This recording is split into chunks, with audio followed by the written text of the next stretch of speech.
Hello, everyone. Thank you so much for joining me on my pre-yoga workout um, warm-up session. So I want to start by warming up my wrists. So what I do first, I extend my hands out, palms facing forward, and gently pull back on my fingertips to stretch the underside of my wrist. And then my fingertips pointing downward, I pull the palms of my hands towards me to stretch the tops of my wrists. So again, fingertips up, pulling back to stretch the bottom, and fingertips down, pulling back to stretch the top. This is really good to stretch the wrists and prepare them for all the work that you're going to do. In addition, I like to put my hands on either sides of me, and you can't quite tell from this angle, but I have the palms of my hands down with my fingertips facing back, and I'm slightly bending my elbows. And then I switch with the palms of my hands up, the back of my hands on the ground, and then sort of pulling back to stretch the tops of my wrists again. Just another way to sort of do that first exercise. And then here I gently make circles with my wrists, going one direction and then the other. And do that just a few times until my wrists feel nice and warm before moving on to the next part. So now I'm going to stretch my neck. So I'll lower my right ear down to my right shoulder and use my right hand to gently push down on the left side of my head to find a stretch on the left side.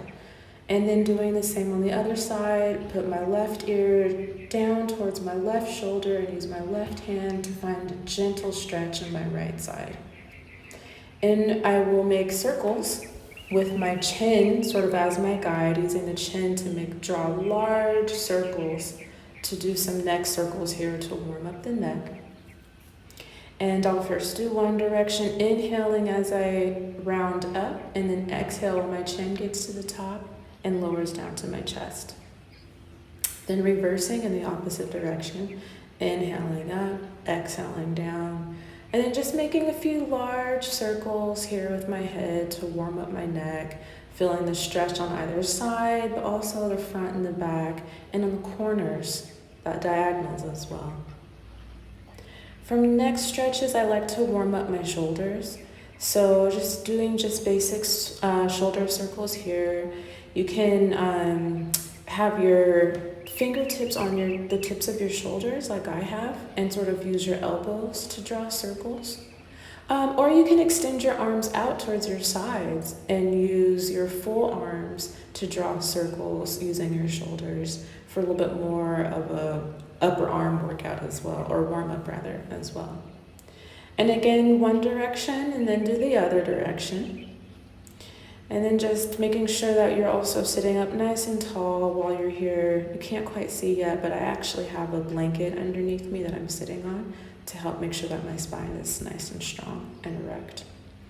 And from here, we'll stretch the upper arm. So you'll hug that forearm into your chest using the opposite arm to sort of pull it in more. And then lifting the elbow above the head. And then the forearm coming down the back of your head, grazing maybe the tops of your shoulders or your upper back, finding a nice stretch in the underside of the arm. And then if you're able, you can bring the opposite arm to the fingertips around the back. So this is cow face pose. If you're not able to grab your opposite fingers, you can grab a shirt or use your strap, or take any arm variation that you'd like. So again, on the other side, hugging that forearm into your chest before raising it up, and then using the opposite arm to help find a little bit more of a stretch on the underside of the upper arm. And then bringing that up, the opposite arm down and around to grab those fingertips. Again, you can grab a shirt or just let the top arm hang there as it's guided by the opposite arm. So now we're going to do some sort of seated cat and cows, as I like to call them, just to warm up the spine. So you'll interlace the fingers in front of you as you round the back, and then interlace them behind you as you arch the back. Again, interlacing front, exhale, rounding the back here. As you inhale, Bring your arms behind you, interlace them around the front, and then exhale to find a nice arch in the back. And do this a couple more times, inhaling as you round, exhaling to center, inhaling at center, and then exhaling to arch. I like to do these in addition to regular cat and cow on my knees and my hands and tabletop, but this is sort of a nice way to kind of get started. And then from here, I like to do some seated side bends. And so you'll just place your left hand and maybe your left elbow on the ground as you extend your right arm up and bend over to the side for a nice stretch in the side body. And the opposite side also.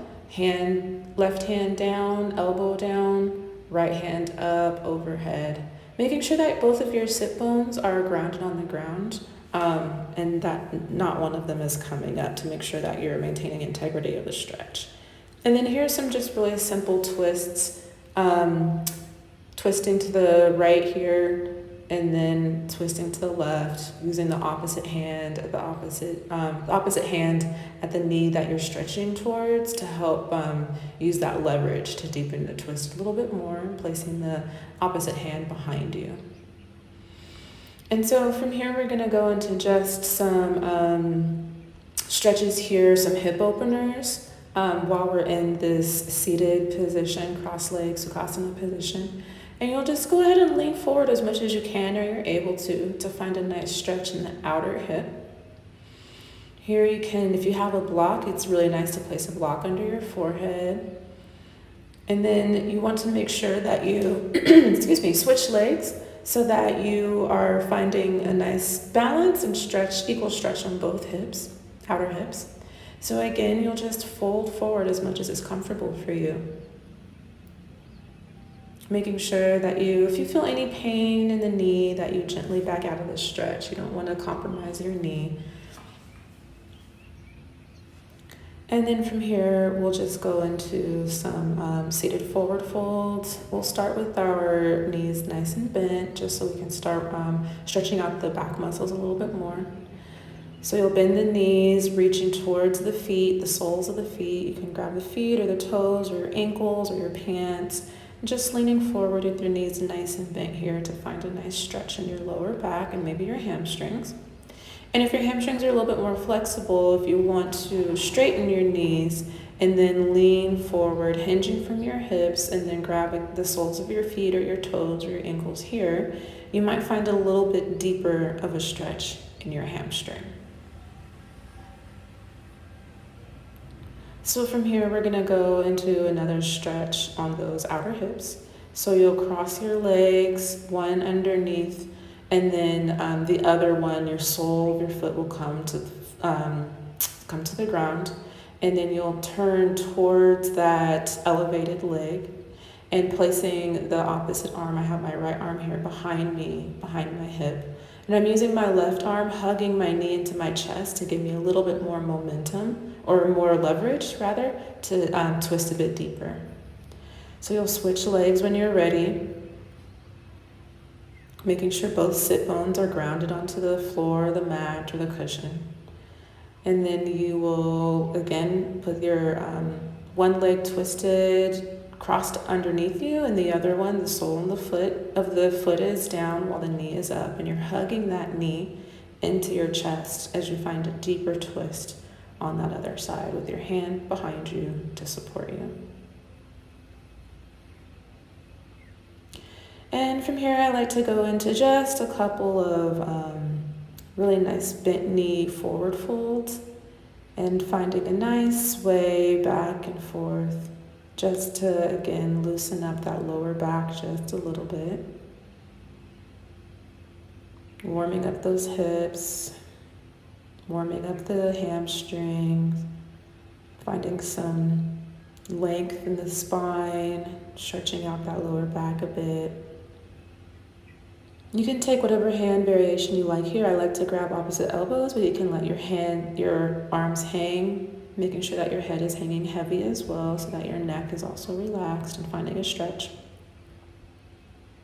And then from here, I like to just come to sitting on my knees and my heels. I'd like to find a nice neutral spine first, and then I like to do some more of those sort of seated cat and cows, rounding the spine and arching the spine, and really letting it come from the hips and involving my shoulders as much as feels comfortable. Sometimes I like to really involve my shoulders here and find a nice back bend by looking up as well. And sometimes I don't sort of put so much into it. But at the time, that's what felt really good for me. So I really was opening up my chest and my throat as well when finding that arch. And then really rounding and finding a nice arch through the spine, all the way from the base of the neck to the tailbone. And from here, just taking a quick moment to spread the knees just a tiny bit and then coming into a nice child's pose. If you spread your knees a little bit, then your chest can find more room so that you can sort of relax deeper into the pose here. And then I also like to make it a little bit more active by extending my hands out in front of me and then coming up to the tented fingertips to engage the arms as well. Letting my forehead come to rest on the mat, making sure that my head is hanging, resting easy here, not doing any work that it doesn't need to be doing at the moment. And then from child's pose, it's really nice to transition into a downward dog. And since this is the first downward dog, we're just doing warm-ups here. I like to keep my knees nice and bent. Even taking some time to pedal out the knees, warming up the knees, the ankles, and the backs of the legs.